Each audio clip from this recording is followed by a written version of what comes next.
Hello, hi, welcome back to Kitchen for You. അപ്പോൾ കുറേ ദിവസമായി നമ്മൾ വീഡിയോസൊക്കെ പോസ്റ്റ് ചെയ്തിട്ട് അതിനൊരു കുഞ്ഞു റീസൺ എന്ന് പറയുന്നത് എൻ്റെ മോന് ചെറിയൊരു കോൾഡൊക്കെ വന്നതുകൊണ്ടാണ്. അപ്പോൾ അതിൻ്റെ രീതിയിൽ കുറച്ച് ബിസി ആയിപ്പോയി. എൻ്റെ മോൾ ഇവിടുന്ന് കഴിക്കുന്നുണ്ട്. അപ്പോൾ അതിൻ്റെ ഒരു ചെറിയ സൗണ്ട്സൊക്കെ നിങ്ങൾക്ക് കേൾക്കും. അതൊക്കെ നിങ്ങളൊന്ന് ഇഗ്നോർ ചെയ്തേക്കണം. അല്ലാതെ അവളൊക്കെ ഉറങ്ങിയിട്ട് വീഡിയോ എടുക്കാൻ വെച്ചിട്ട് നടക്കുന്നില്ല. അതുകൊണ്ടാണ് നമ്മൾ വീഡിയോസ് ഇത്രയും അങ്ങ് പോസായി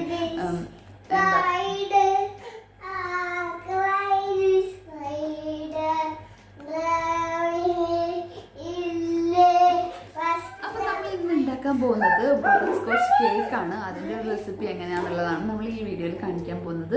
ബിഗിനേഴ്സിന്, അതായത് ഹോം ബേക്കേഴ്സ് ബിഗിനേഴ്സിന് വളരെ യൂസ്ഫുൾ ആയിട്ടുള്ളൊരു വീഡിയോ ആയിരിക്കും. നിങ്ങൾ അധികം ബോറടിപ്പിക്കാതെ വളരെ പെട്ടെന്ന് എന്നാൽ നല്ല പെർഫെക്റ്റ് ആയിട്ട് എങ്ങനെ ഒരു ബട്ടർസ്കോച്ച് കേക്ക് വീട്ടിലുണ്ടാക്കിയെടുക്കാം എന്നാണ്. നമ്മളിവിടെ ഓവനും അങ്ങനത്തെ കേക്കിൻ്റെ ആ മോൾഡ് അങ്ങനത്തെ കാര്യങ്ങളൊന്നും ഇവിടെ യൂസ് ചെയ്യുന്നില്ല. നമ്മളിവിടെ ഒത്തിരി കളേഴ്സോ അങ്ങനെ എസൻസോ ഒന്നും യൂസ് ചെയ്യുന്നില്ല. വളരെ മിനിമലായിട്ടുള്ള രീതിയിൽ നാച്ചുറൽ കളേഴ്സിലൊക്കെയാണ് നമ്മൾ ഇത് ചെയ്തെടുക്കാൻ പോകുന്നത്. അപ്പോൾ വളരെ ഈസി ആയിട്ട് തന്നെയുള്ള ഒരു റെസിപ്പിയാണ്. കാരമൽ ഡെക്കറേഷൻസൊക്കെ എങ്ങനെയാണെന്ന് കാണിക്കുന്നുണ്ട്. നമ്മൾ ഈ ബട്ടർസ്കോച്ച് സോസ് വീട്ടിൽ തന്നെ ഉണ്ടാക്കിയിട്ടുള്ളതാണ്. അപ്പോൾ അതിൻ്റെ ഒരു വീഡിയോ കൂടി ഇതിനകത്ത് ഉൾപ്പെടുത്തുന്നുണ്ട്. അപ്പോൾ വീഡിയോയ്ക്ക് മുമ്പ് നമ്മുടെ ചാനൽ സബ്സ്ക്രൈബ് ചെയ്യാത്ത ആരെങ്കിലും ഉണ്ടെങ്കിൽ നമ്മുടെ വീഡിയോയുടെ താഴെ കാണുന്ന സബ്സ്ക്രൈബ് ബട്ടൺ ക്ലിക്ക് ചെയ്ത് അതിൻ്റെ കൂടെ വരുന്ന ബെല്ലൈക്കണിൽ ഓൾ എന്ന ബട്ടൺ പ്രസ് ചെയ്താൽ മാത്രമേ എൻ്റെ ഞാൻ പുതിയ വീഡിയോസ് പോസ്റ്റ് ചെയ്യുമ്പോൾ അതിൽ കറക്റ്റായിട്ട് നിങ്ങൾക്ക് നോട്ടിഫിക്കേഷൻസ് ലഭിക്കുകയുള്ളൂ. അപ്പോൾ വീഡിയോ ഇഷ്ടമായാൽ ലൈക്ക് ചെയ്യാനും ഷെയർ ചെയ്യാനും ഒന്നും മറക്കരുത്. So let's get started. ആദ്യമായിട്ട് നമുക്ക് ബട്ടർസ്കോച്ചിൻ്റെ സോസ് ഉണ്ടാക്കാം. അതിനായിട്ട് 3 ടേബിൾ സ്പൂൺ പഞ്ചസാര ഒരു സോസ് പാനിലിട്ട് ഒന്ന് കാരമലൈസ് ചെയ്തെടുക്കണം. മീഡിയം ഫ്ലെയിമിൽ വെച്ച് ചെയ്യാൻ പ്രത്യേകം ശ്രദ്ധിക്കുക. അപ്പോൾ ഈ ഒരു കാര്യം ചെയ്യുന്ന വഴി നമുക്ക് നമ്മുടെ കേക്കിന് ഒരു കളർ കിട്ടുകയും ചെയ്യും, അതായത് ലൈറ്റ് ബ്രൗൺ കളർ കിട്ടുകയും ചെയ്യും. എന്നാൽ ബട്ടർസ്കോച്ചിൻ്റെ സോസ് നമുക്ക് വീട്ടിൽ തന്നെ ഉണ്ടാക്കിയെടുക്കാനും പറ്റും. അതിലേക്ക് നമ്മളിതാ ഇതുപോലൊരു ചെറിയ ക്യൂബ് ബട്ടർ കൂടി ചേർത്ത് കൊടുക്കുന്നുണ്ട്. ഒന്ന് മിക്സ് ചെയ്തതിന് ശേഷം ഞാനിവിടെ 3 ടേബിൾ സ്പൂൺ പാൽപ്പൊടിയാണ് എടുക്കുന്നത്. അത് ഒരു 5 ടേബിൾ സ്പൂൺ വെള്ളത്തിൽ കലക്കിയിട്ട് ആണ് ഒഴിച്ചു കൊടുക്കുന്നത്. നോർമൽ വാട്ടറാണ് കേട്ടോ. അപ്പോൾ അതുകൂടി കലക്കിയതിന് ശേഷം നന്നായിട്ടൊന്ന് ഒഴിച്ചു കൊടുത്ത് മിക്സ് ചെയ്തെടുക്കണം. അപ്പോൾ മിക്സ് ചെയ്യുന്ന സമയത്ത് നിങ്ങൾക്ക് ചിലപ്പോൾ ആ ഒരു കാരമലൈസ് ചെയ്ത ആ ഷുഗർ ഒന്ന് കട്ട കെട്ടിയിരിക്കും. അത് കുറച്ച് സമയം കൂടി ഒന്ന് മീഡിയം ടു ലോ ഫ്ലെയിമിൽ വെച്ച് ഒന്ന് മിക്സ് ചെയ്തെടുത്താൽ മതി. എല്ലാം തന്നെ അലിഞ്ഞിടും. അപ്പോൾ അത് നമുക്കൊന്ന് മാറ്റി വെക്കാം തണുക്കാനായിട്ട്. ഞാനിവിടെ 250 ml കപ്പിൽ 1 കപ്പ് മൈദ എടുത്തിട്ടുണ്ട്. അതിലേക്ക് 1 teaspoon baking powder, 1/2 teaspoon baking soda, 1 pinch ഉപ്പ്, ഇത്രയും ചേർത്ത് നമുക്ക് ഒരു 3 തവണയെങ്കിലും നന്നായിട്ട് അരിച്ച് എടുക്കണം. അപ്പോൾ നമ്മുടെ കേക്ക് എല്ലാ സൈഡിലും ഒരേപോലെ ബേക്ക് ആവാൻ വേണ്ടിയിട്ടാണ് നമ്മൾ അരിച്ചെടുക്കുന്നത്. ഇനി നമുക്ക് കേക്ക് ടിന്നൊന്ന് മൈദയിൽ കോട്ട് ചെയ്തെടുക്കണം. അതെങ്ങനെയാണ് ചെയ്യുന്നതെന്നുള്ളത് നമ്മുടെ പ്രീവിയസ് കേക്കിൻ്റെ വീഡിയോസിലൊക്കെ ഞാൻ പറഞ്ഞിട്ടുണ്ട്. ലിങ്ക് ഞാൻ ഡിസ്ക്രിപ്ഷൻ ബോക്സിൽ കൊടുക്കുന്നതായിരിക്കും. ഇനി ഇത് 2 റൂം ടെമ്പറേച്ചറിലുള്ള മുട്ട നമുക്ക് ഒന്ന് ബീറ്റ് ചെയ്തെടുക്കണം. അപ്പോൾ ബീറ്റർ ഇല്ലാത്തവർ മിക്സിയിൽ ചെയ്യാം. മിക്സിയിൽ ഈ സെയിം പ്രോസസ്സ് തന്നെ മിക്സിയിൽ ചെയ്താൽ മതി. ഞാൻ ഇതിന് മുമ്പ് ചെയ്തിട്ടുള്ള കേക്കിൻ്റെ വീഡിയോസൊക്കെ മിക്സിയിൽ ചെയ്തതും ഉണ്ട്. അപ്പോൾ അതൊന്ന് കണ്ടു നോക്കാം. മിക്സിയിലൊന്ന് മീഡിയം സ്പീഡിലിട്ട് ഒന്ന് ഇതുപോലെ ഒന്ന് അടിച്ചെടുത്താൽ ഈ ഫ്ലഫി ആയിട്ട് തന്നെ നമുക്ക് കിട്ടും കേട്ടോ.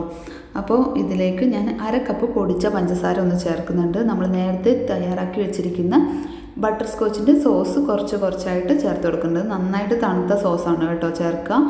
ചൂടോടെ ഒന്നും ആരും ചേർത്ത് കൊടുക്കരുത്. ഇനി നമുക്കിതൊന്ന് ബീറ്റ് ചെയ്തെടുക്കണം. അപ്പോൾ ഒന്ന് മിക്സ് ചെയ്തതിന് ശേഷം മാത്രം ബീറ്റർ ഓൺ ചെയ്യുക, ബീറ്റർ ഉള്ളവർ, അല്ലെങ്കിൽ പൊടിയൊക്കെ പുറത്തേക്ക് തെറിച്ചു പോകും കേട്ടോ. 1 മിനിറ്റ് ഒന്ന് ബീറ്റ് ചെയ്യുക. അതിനുശേഷം നമ്മൾ ബാലൻസ് വരുന്ന നമ്മുടെ ബട്ടർസ്കോച്ചിൻ്റെ സോസ് കൂടി ചേർത്ത് ഒന്നുകൂടി ബീറ്റ് ചെയ്യണം. അതിന് മുമ്പ് ഞാനിവിടെ 1/2 കപ്പ് സൺഫ്ലവർ ഓയിൽ ഒന്ന് ചേർത്ത് കൊടുക്കുന്നുണ്ട്. അതിൻ്റെ കൂടെ തന്നെ ഫോസ്റ്റർ ക്ലാക്സിൻ്റെ നമ്മുടെ വാനില എസൻസ് 1 മൂടി ചേർത്ത് കൊടുക്കുന്നുണ്ട്. ഏകദേശം ഒരു 3/4 ടീസ്പൂൺ വരും. അത്രയും ചേർത്ത് നന്നായിട്ട് തന്നെ ഒന്ന് ബീറ്റ് ചെയ്തെടുക്കാം. ഒരു 2-3 മിനിറ്റ്സ് ഒന്ന് ബീറ്റ് ചെയ്തെടുക്കാം. ഇനി ഞാനിതാ ഇവിടെ 1/2 ടീസ്പൂൺ വൈറ്റ് വിനെഗർ ചേർക്കുന്നുണ്ട്. അപ്പോൾ നമ്മുടെ ബേക്കിംഗ് സോഡയും ബേക്കിംഗ് പൗഡറിനെയൊക്കെ നന്നായിട്ട് ആക്റ്റീവ് ആക്കാൻ വേണ്ടിയിട്ടാണ് അതൊന്ന് ചേർത്ത് കൊടുക്കുന്നത്. നമ്മുടെ ഡ്രൈ ഇൻഗ്രീഡിയൻസ് കുറച്ചായിട്ട് ചേർത്ത് ഇതുപോലെ ഒന്ന് ഫോൾഡ് ചെയ്തെടുക്കാം. അപ്പോൾ എല്ലാ വീഡിയോസിലും പറയുന്ന പോലെ പതുക്കെ വേണം ഫോൾഡ് ചെയ്തെടുക്കാൻ. നമ്മുടെ കേക്ക് ഹാർഡായി പോകും നമ്മൾ ഫാസ്റ്റായിട്ട് ഫോൾഡ് ചെയ്തെടുത്താൽ. അപ്പോൾ ഇതുപോലെ ഒന്ന് ഫോൾഡ് ചെയ്തെടുത്തിട്ടുണ്ട്. വളരെ പതുക്കെ വേണം ചെയ്യാനായിട്ട്. നമുക്ക് ഈ ഒരു കൺസിസ്റ്റൻസിയിലല്ല വേണ്ടത്, ഇത് കുറച്ച് തിക്കായിട്ടാണ്. അപ്പോൾ ഞാൻ ഒരു 1/4 കപ്പ് പാലുകൂടി, നോർമൽ ടെമ്പറേച്ചറിലുള്ള പാലുകൂടി ആഡ് ചെയ്ത് കൊടുത്തൊന്ന് മിക്സ് ചെയ്യുന്നുണ്ട്. കുറച്ചായിട്ട് ആഡ് ചെയ്ത് മിക്സ് ചെയ്തെടുക്കുക. അത് ഈ ഒരു കൺസിസ്റ്റൻസിയാണ്, ഈ റിബൺ പോലുള്ള കൺസിസ്റ്റൻസിയാണ് നമുക്ക് വേണ്ടത്. അപ്പോൾ അതിനനുസരിച്ച് പാല് നിങ്ങൾ ചേർത്ത് കൊടുക്കാം. ഇനി നമ്മൾ തയ്യാറാക്കി വെച്ചിരിക്കുന്ന കേക്ക് ടിന്നിലോട്ട് ഈ ഒരു മോഷനിൽ വേണം നമ്മളുടെ കേക്ക് ഒന്ന് ഒഴിച്ചു കൊടുക്കാനായിട്ട്, കേക്കിൻ്റെ ബാറ്റർ ഒന്ന് ഒഴിച്ചു കൊടുക്കാനായിട്ട് കേട്ടോ. ഇതുപോലെ ഒന്ന് ജസ്റ്റ് അടി തട്ടാതെ ഒന്ന് മിക്സ് ചെയ്യാം. ഈവനായിട്ട് പൊങ്ങി വരാൻ വേണ്ടിയിട്ടാണ് ഇതുപോലെ ചെയ്യുന്നത്. എയർ ബബിൾസ് പോകാനായിട്ട് നന്നായിട്ടൊന്ന് ടാപ്പ് ചെയ്തെടുക്കാം.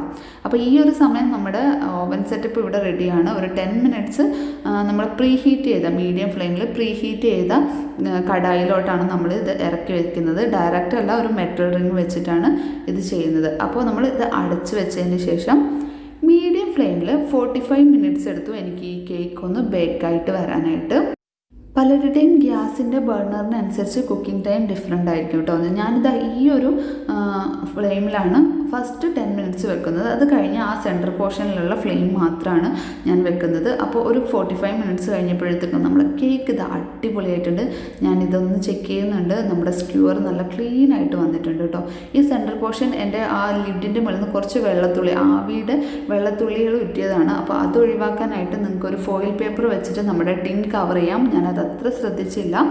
ഇതുപോലൊന്ന് എടുത്ത് മാറ്റിയിട്ടുണ്ട്. നമ്മളെ കേക്ക് വളരെ സ്പോഞ്ചിയാണ്, നിങ്ങൾക്ക് കാണുമ്പോൾ തന്നെ അറിയാം അല്ലേ. അപ്പോൾ നന്നായിട്ട് തണുത്തതിന് ശേഷം നമുക്കിതൊന്ന് ഡീമോൾഡ് ചെയ്തെടുക്കണം. നന്നായിട്ട് തണുത്തതിന് ശേഷം മാത്രം ഡീമോൾഡ് ചെയ്യാൻ ശ്രദ്ധിക്കണം കേട്ടോ. അടിവശത്ത് നമ്മൾ കോട്ട് ചെയ്ത മൈദയൊക്കെ നമുക്കൊന്ന് കത്തി വെച്ചൊന്ന് മാറ്റിയെടുക്കണം കേട്ടോ. അപ്പോൾ നമ്മുടെ കേക്ക് ഇതാ ഇത്രക്ക് സോഫ്റ്റാണ് കേട്ടോ. നല്ല സോഫ്റ്റ് ആയിട്ടുള്ള കേക്കാണ്. നമുക്കിതൊന്ന് ലെയറായിട്ട് കട്ട് ചെയ്തെടുക്കണം. ഞാനിതൊന്ന് ലെവലാക്കുന്നുണ്ട്. നമ്മുടെ ആക്സോ ബ്ലേഡിൻ്റെ ഒക്കെ പോലെ പല്ലുള്ള കത്തിയാണെങ്കിൽ പെട്ടെന്ന് തന്നെ നമുക്ക് കത്തി കൊണ്ട് കട്ട് ചെയ്തെടുക്കാൻ പറ്റും കേട്ടോ. അപ്പോൾ ലെയറായിട്ട് കട്ട് ചെയ്യുന്നതിൻ്റെ വീഡിയോസ് നമ്മുടെ നേരത്തെ കേക്കിൻ്റെ വീഡിയോസിലൊക്കെ ഡീറ്റെയിൽ ആയിട്ട് തന്നെ കാണിക്കുന്നുണ്ട്. ഇത് കുറച്ച് ഫാസ്റ്റ് ആയതുകൊണ്ട് അത്ര ഡീറ്റെയിൽ ആയിട്ട് കാണിക്കുന്നില്ല കേട്ടോ. ഒരു ത്രെഡ് വെച്ച് ആ കത്തി കൊണ്ട് മാർക്ക് ചെയ്ത ഭാഗത്തായിട്ട് ഇട്ട് ക്രോസ് ചെയ്ത് വലിക്കുകയാണ് ചെയ്യുന്നത്. അപ്പോൾ എല്ലാ ലെയറും ഞാൻ കട്ട് ചെയ്തെടുക്കാൻ പോവാണ്. ഇതുപോലെ ഒന്ന് ക്രോസ് ചെയ്താൽ മതി കേട്ടോ. അപ്പോഴത്തേക്കും നമ്മുടെ കേക്ക് ഈവനായിട്ട് കട്ടായി കിട്ടും. അപ്പോൾ നമ്മുടെ ലെയേഴ്സൊക്കെ കട്ട് ചെയ്ത് ഞാൻ മാറ്റുന്നുണ്ട്. നല്ല ഹോൾസൊക്കെ വന്നിട്ടുള്ള നല്ല സ്പോഞ്ചി ആയിട്ട് കേക്കാണ് കേട്ടോ. അപ്പോൾ അതാ ഒരു 4 ടേബിൾ സ്പൂൺ പഞ്ചസാര ഒന്ന് കാരമലൈസ് ചെയ്യാൻ മീഡിയം ഫ്ലെയിമിൽ വെച്ചിട്ടുണ്ട്. നന്നായിട്ട് തന്നെ കാരമലൈസ് ആയിട്ട് വരുന്ന സമയത്ത് നമുക്കൊരു തവയുടെ ബാക്ക് ഇതുപോലെ ഞാൻ ഓയിൽ ഗ്രീസ് ചെയ്തിട്ടുണ്ട്. ഈ ഒരു കൺസിസ്റ്റൻസിയിലാണ് നമ്മുടെ കാരമലൈസ് ചെയ്ത ഷുഗർ ഇരിക്കുക. അപ്പോൾ ഇതുപോലത്തെ ഡെക്കറേഷൻസൊക്കെ ചെയ്യണമെന്ന് ആഗ്രഹമുള്ളവർ ഇതുപോലൊക്കെ ചെയ്യുക. ഇനി ഇതൊന്നും പറ്റില്ല എന്നുള്ളവർക്ക് നോർമലായിട്ട് നിങ്ങൾക്ക് പറ്റുന്ന ഡെക്കറേഷൻസ് ചെയ്താൽ മതി. അപ്പോൾ ഇതുപോലെ ഒന്ന് ചെയ്തതിന് ശേഷം നമ്മുടെ എഡ്ജസ് ഒക്കെ ബാലൻസ്, ആ ഒരു വലിഞ്ഞിരിക്കുന്ന ഭാഗം എല്ലാം ഒന്ന് കട്ട് ചെയ്തെടുക്കണം. എന്നാൽ മാത്രമേ നമുക്ക് പെർഫെക്റ്റ് ആയിട്ട് അത് ഇളക്കി മാറ്റാൻ പറ്റുള്ളൂ. പെട്ടെന്ന് തന്നെ ഇളക്കി മാറ്റാൻ പറ്റൂ കേട്ടോ. ആരും അങ്ങനെ അത്ര ഡിഫിക്കൽട്ടായിട്ടുള്ള ഒരു ടാസ്ക്കാണെന്നൊന്നും ആരും വിചാരിക്കേണ്ട. പെട്ടെന്ന് തന്നെ ഇളക്കി മാറ്റാൻ പറ്റും. ഞാൻ 2-3 ഇതുപോലെ ഒന്ന് ചെയ്തെടുക്കുകയാണ്. അപ്പോൾ അതിൻ്റെ ഇടയിൽ കാരമൽ ടൈറ്റായി പോവുകയാണെങ്കിൽ ഒന്ന് ചൂടാക്കിയാൽ മതി, ലൂസായി കിട്ടും. അതിൻ്റെ കൂടെ വീണ്ടും ഒരു 3 ടേബിൾ സ്പൂൺ പഞ്ചസാര കൂടി ഇട്ട് ഞാനൊന്ന് കാരമലൈസ് ചെയ്യുന്നുണ്ട്. ഇതുപോലെ ആയിക്കഴിഞ്ഞാൽ ചെറിയൊരു ക്യൂബ് ബട്ടർ കൂടി ചേർത്ത് കൊടുക്കുന്നുണ്ട്. അതൊന്ന് മെൽട്ടായി വരുമ്പോൾ 1/4 കപ്പ് കാഷ്യൂസ്, റോസ്റ്റഡ് കാഷ്യൂസാണ് ഞാനിവിടെ ചേർത്ത് കൊടുക്കുന്നത്. അതാണ് കടിക്കുമ്പോൾ നല്ലൊരു ടേസ്റ്റ് വരിക കേട്ടോ. റോസ്റ്റ് ചെയ്യുന്ന കാഷ്യൂസ് എങ്ങനെയാണ് മൈക്രോവേവിൽ റോസ്റ്റ് ചെയ്യുന്നതെന്നുള്ള വീഡിയോസ് ഞാൻ കാണിച്ചിട്ടുണ്ട്. അത് കാണാത്തവർ ഇത് കണ്ടു നോക്കാം. ഞാനിവിടെ മൈക്രോവേവിലാണ് ചെയ്തത്. തണുക്കാനായിട്ട് ഒരു പ്ലേറ്റിലോട്ട് മാറ്റിയിട്ടുണ്ട് കേട്ടോ. കൈ നന്നായിട്ട് തണുത്ത് കഴിഞ്ഞതിന് ശേഷം ഒരു കത്തി വെച്ച് നമുക്കിതുപോലെ ഒന്ന് ഇളക്കിയെടുത്തതിന് ശേഷം നമുക്കിത് ഒന്ന് ക്രഷ് ചെയ്തെടുക്കാം. ഇതുപോലെ ഒന്ന് ക്രഷ് ചെയ്താണ്, മിക്സിയിലൊന്നുമല്ല, ഇടിച്ചായിട്ടാണ് ഞാൻ ഇതുപോലെ ഒന്ന് എടുത്തിരിക്കുന്നത് കേട്ടോ. ക്രീം വിപ്പ് ചെയ്യാനായിട്ട് ഞാൻ നമ്മുടെ പാത്രവും ബ്ലേഡും, ബീറ്ററിൻ്റെ ബ്ലേഡും ഫ്രീസറിൽ 2 മണിക്കൂർ വെച്ചതാണ്. വെള്ളമൊന്നും ഇല്ലാതെ നന്നായിട്ട് തന്നെ ഡ്രൈ ആക്കി എടുക്കാം. അപ്പോൾ ഈ ഒരു പാത്രത്തിൻ്റെ അടിയിൽ ഇതിലും കുറച്ചുകൂടി വലിയ പാത്രമുണ്ട്. അതിനകത്ത് ഞാൻ കുറച്ച് വെള്ളം ഒഴിച്ച് ഈ പാത്രം അതിലേക്ക് ഇറക്കി വെച്ചിട്ടാണ് നമ്മൾ ഫ്രീസ് ചെയ്തിട്ടുള്ളത്. അപ്പോൾ പെട്ടെന്ന് തന്നെ നമുക്ക് തണുപ്പങ്ങ് വിട്ടുമാറില്ല. ഞാൻ മാക്ടോപ്പിൻ്റെ ക്രീമാണ് കേട്ടോ ഇവിടെ യൂസ് ചെയ്യുന്നത്. എൻ്റെ ഒരു ഫ്രണ്ട് സജസ്റ്റ് ചെയ്ത ക്രീമാണ്. അപ്പോൾ ഇതിൽ വെച്ച് ചെയ്യുമ്പോൾ നന്നായിട്ട് തന്നെ സ്റ്റിഫായിട്ട് കിട്ടുന്നുണ്ട്. അപ്പോൾ എല്ലാവരും ഈ ഒരു ബ്രാൻഡ്, ഇവിടെ UAE അവൈലബിൾ ആയിട്ടുള്ള ഒരു നല്ല ബ്രാൻഡാണ് മാക്ടോപ്പ്. അപ്പോൾ അതൊന്ന് എടുക്കാൻ ശ്രദ്ധിക്കാം. ഞാനിവിടെ 1/2 കപ്പിന് ഒരു 3 കപ്പാണ് എടുത്തിരിക്കുന്നത് കേട്ടോ. 125 ml 3 കപ്പ് ക്രീമാണ് ഈ ഒരു കേക്കിനായിട്ട് എടുത്തിരിക്കുന്നത്. നമ്മൾ ആദ്യം ലോ സ്പീഡിലിട്ട്, അതായത് ഫസ്റ്റ് സ്പീഡിലിട്ട് 1 മിനിറ്റ് ഒന്ന് ബീറ്റ് ചെയ്യുന്നുണ്ട്. 1 മിനിറ്റ് കഴിഞ്ഞാൽ സെക്കൻഡ് സ്പീഡിലിട്ട് ഒരു 2 മിനിറ്റ് കൂടി ഒന്ന് ബീറ്റ് ചെയ്യും. അങ്ങനെ തേർഡ് സ്പീഡിലിട്ട് ഒരു 3 മിനിറ്റ് കൂടി ഒന്ന് ബീറ്റ് ചെയ്തെടുക്കുന്നു. അപ്പോൾ ആ ഒരു ടൈമിൽ തന്നെ എനിക്ക് എൻ്റെ ക്രീം നന്നായിട്ട് വിപ്പായി കിട്ടി. നമ്മുടെ ബീറ്റർ അങ്ങനെ അനക്കാൻ പറ്റാത്ത രീതിയിൽ നമുക്ക് വിപ്പായി കിട്ടും. ഓവർ വിപ്പ് ആവാതെ ശ്രദ്ധിക്കുക കേട്ടോ. അതാ പീക്സ് ഇതുപോലെ നന്നായിട്ട് തന്നെ ഫോം ചെയ്യുന്നുണ്ടോ നോക്കാം. നമ്മളെ പാത്രമൊക്കെ ഒന്ന് തട്ടി നോക്കിയാൽ വരാത്ത അവസ്ഥയിലായിരിക്കണം നമ്മുടെ ക്രീം ഉണ്ടാവേണ്ടത്.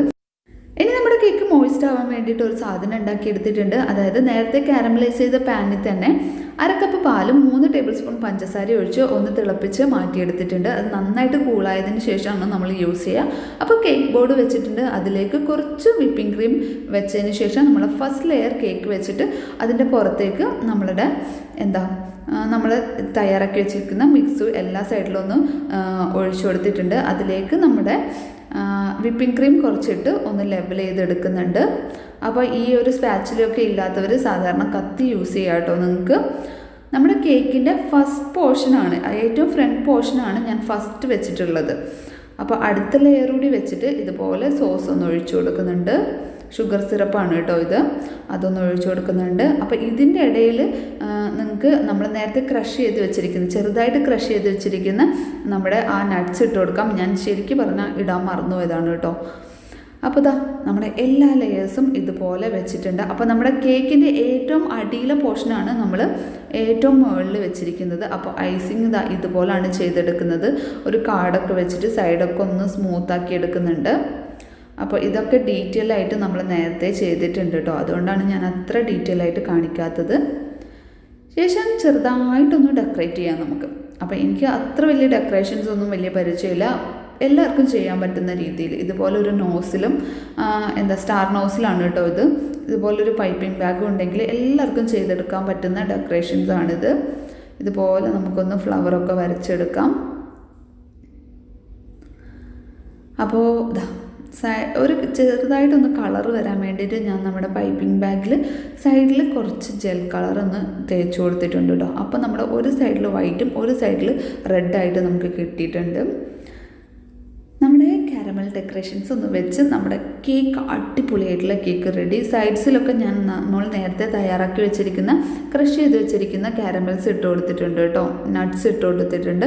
അപ്പോൾ വളരെ ടേസ്റ്റി ആയിട്ടുള്ള കേക്കാണ്. എല്ലാവർക്കും വീട്ടിൽ തന്നെ തയ്യാറാക്കാം. വീഡിയോ ഇഷ്ടമായാൽ ലൈക്ക് ചെയ്യുക, ഷെയർ ചെയ്യുക, സബ്സ്ക്രൈബ് ചെയ്യാത്തവരെ ചാനലൊന്ന് സബ്സ്ക്രൈബ് ചെയ്യുക. അടുത്ത നല്ല അടിപൊളി വീഡിയോ ആയിട്ട് വീണ്ടും കാണാം. അതുവരെ take care and bye bye.